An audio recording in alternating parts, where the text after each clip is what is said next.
As some of you guys may know, lately I've been on a bit of a Marvel binge. I reviewed every MCU movie in one go, I've been reading comics like my life depends on it, and I'm painfully waiting for Insomniac's new Spider-Man game to come out. So I figured while I wait these agonizing few months, I would take a look at what I see to be the pinnacle of Spider-Man games. Not that one. Not that one.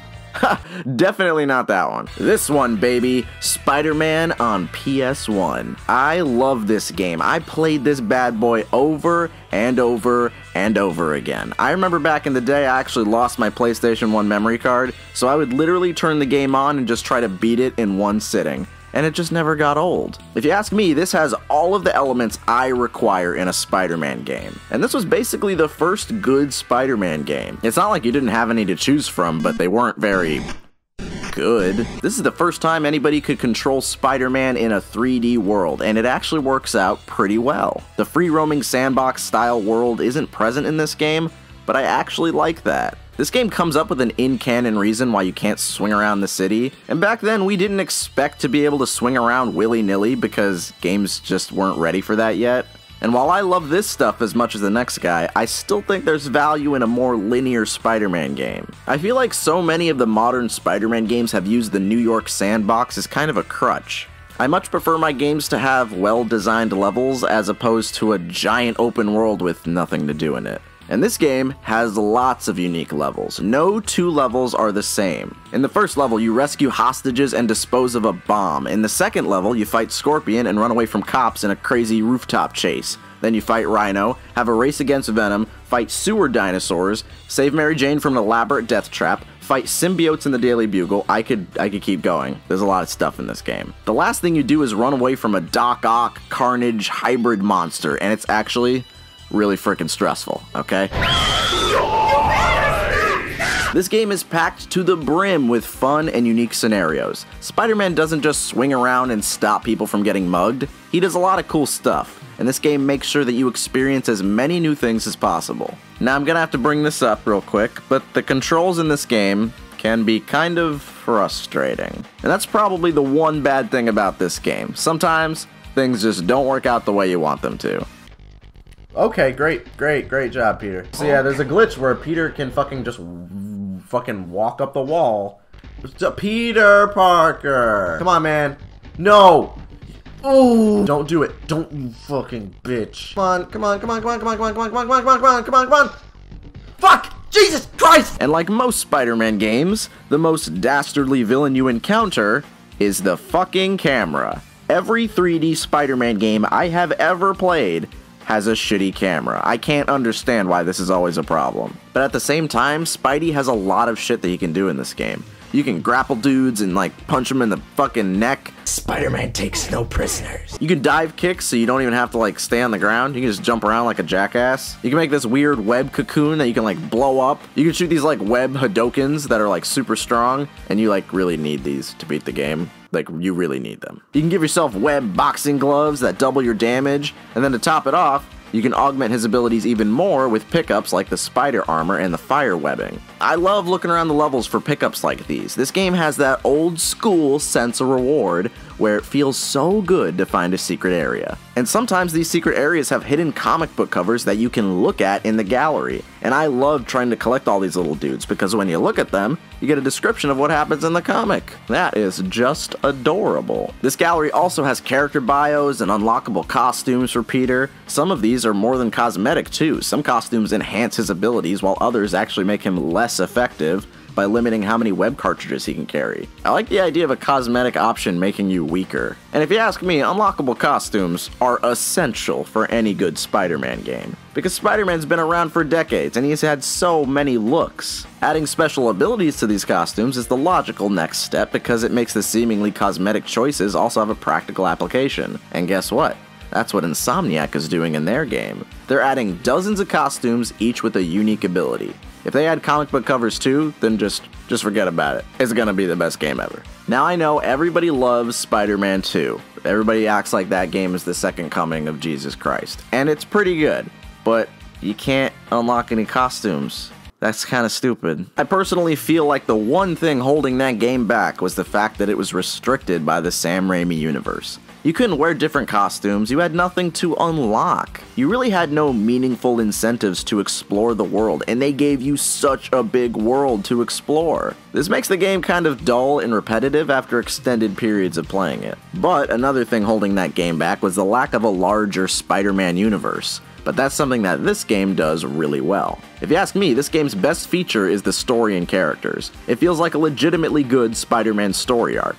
Now to start things off, this game is narrated by Stan Lee. It immediately warms my cold little heart every time I hear this guy's narration. There's really no way for me to explain why this is so good, so I'm just gonna have you guys listen to how beautiful it is for yourselves.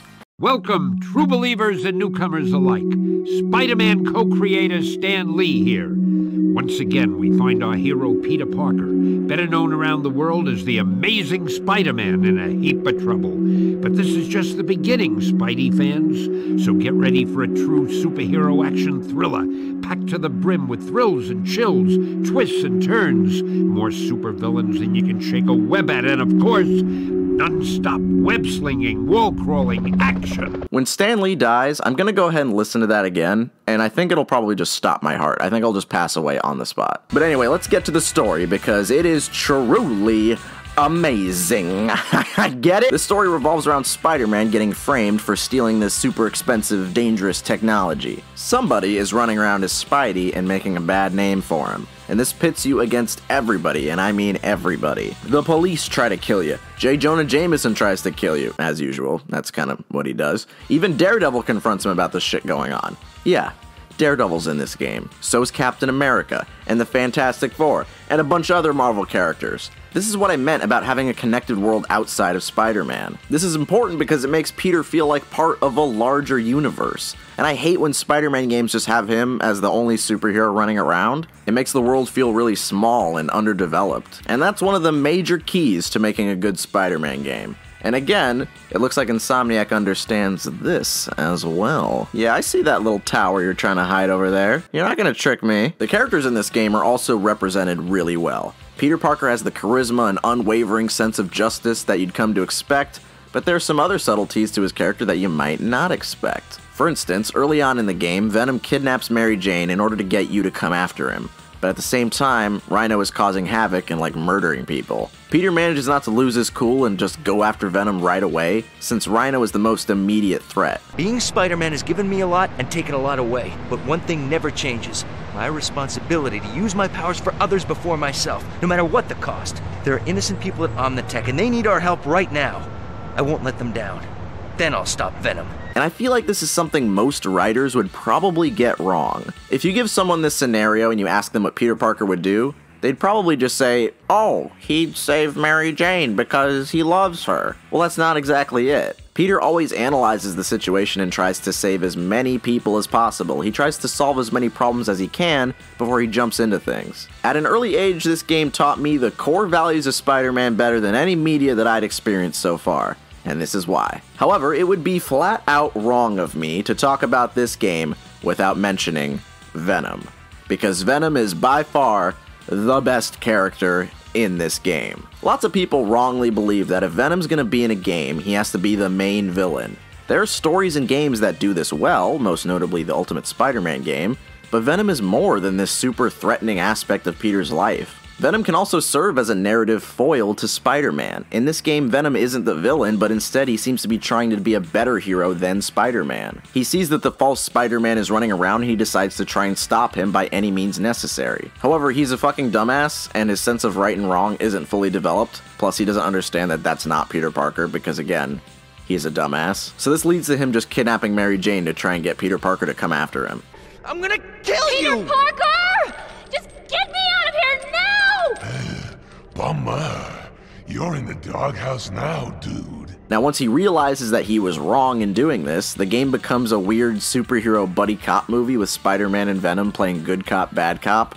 and it's way better than you'd expect. It leads to fun storytelling moments like them breaking into the Daily Bugle and Venom being unable to resist the urge to kill Carnage, his arch nemesis. It's our other, the symbiote known as Carnage. We must stop him. Now? Yes, now. We have no choice.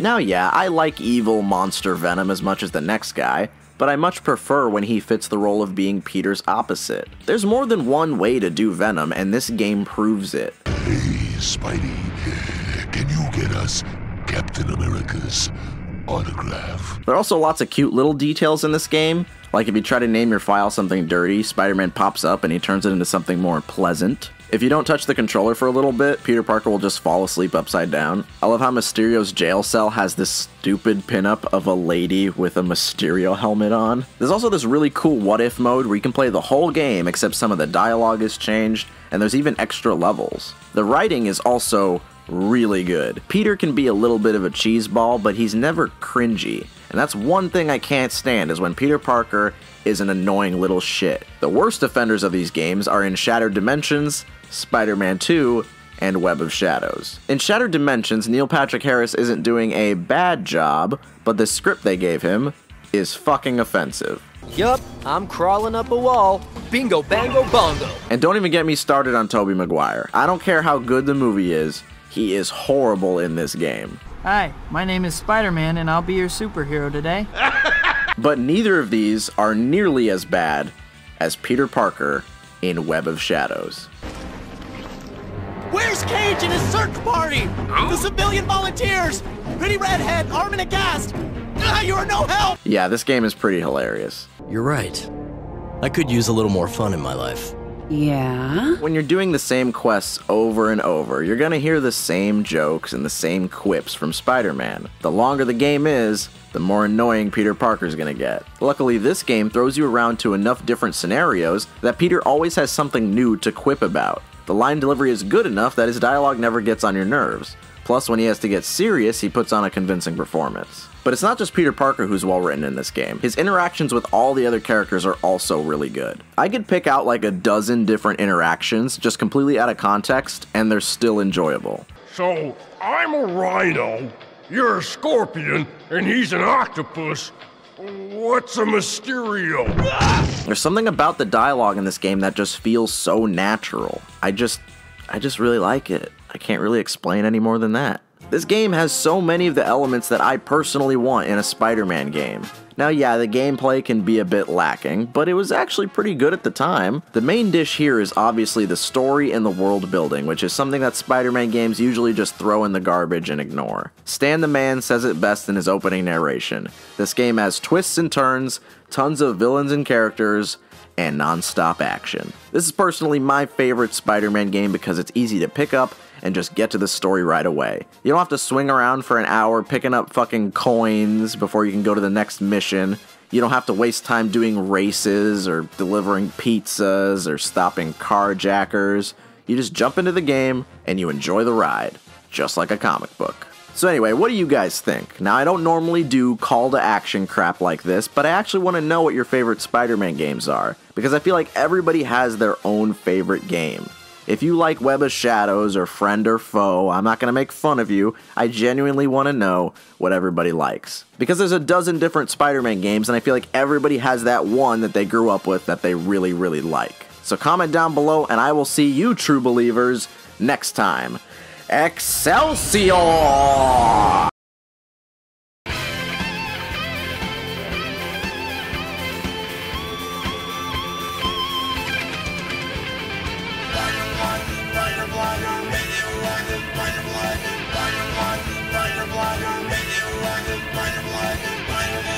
Spider-Man.